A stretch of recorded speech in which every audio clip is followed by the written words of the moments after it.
আসসালামু আলাইকুম, আশা করি সবাই ভালো আছেন। সো দেখতেই পারতেছেন আমরা আসছি এখন আটিয়া মসজিদে। এই যে মোমেন সিং এর দুই বন্ধু। হ্যালো ভিউয়ার্স, কি অবস্থা? আলহামদুলিল্লাহ ভালো এই যে আছি। শাকিল বিশিষ্ট ব্যবসায়ী, আর এই যে রাফি এটা বিশিষ্ট পান ব্যবসায়ী, এমনকি আরো একটা ব্যবসা আছে এটা বলা যাবো না।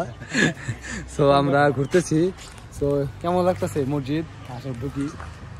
তো এটা অনেক পুরনো একটা মসজিদ। এটা আপনারা জানেন যে 10 টাকার নোটে যে মসজিদটা ছিল এই মসজিদটা সেটাই। তো এই জায়গায় ওজুখানা আছে, এই জায়গায় নিয়মিত জামাত হয়। তো আমরা ওদেরকে নিয়ে আসলাম, এই ফার্স্ট টাইম আমি এর আগে আসছি। তো দেখো কত মানে কত 400 বছর আগে না কত বললো, 400 প্লাস। তার ওই সময় মানুষ দেখেন কিরকম কিরকম একটা করতো, এই যে হ্যাঁ ডিজাইন গুলা, শিল্পগুলা কি সুন্দর ছিল। সেই যে মসজিদের ঢোকার দোয়াটো আছে এদিকে। সো এটাই মানে যে এখন যে মসজিদগুলা বানায়, হ্যাঁ তা আমাদের যে মানে নর্মাল বাড়ির মতো একটা বিল্ডিং দিয়ে রেখে দেয়। আর আগেকার মানুষ কি সুন্দর ইবাদতের জন্য কত সুন্দর মসজিদ বানাইতো। হ্যাঁ এই দেখেন এদের সামনের দিকে যে মসজিদটা আছে, সামনের দিকে লোকেশন এটা, সামনের দিকে কত সুন্দর।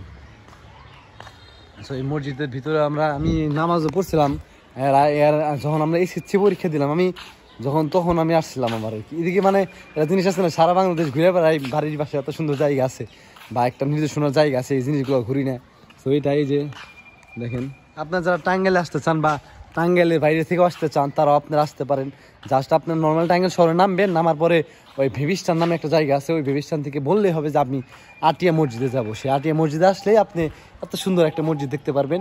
আর এটা শহর থেকে বেশি একটা দূরেও না, আপনারা গুগল করলেও পাইয়ে যাবেন আর কি, বুঝছেন। আপনারা তার এই জন্য আপনারা চাইলে আসতে পারেন। এই সুন্দর একটা নির্দেশনা, বাংলাদেশের প্রাচীন একটা জিনিস আপনারা এক্সপ্লোর করতে পারেন, ঘুরতে পারেন। সো এটাই রাখি ভিউয়ার্স, ইনশাল্লাহ পরে আবার কোনো একটা ভিডিওতে দেখা হবে। আল্লাহ হাফেজ।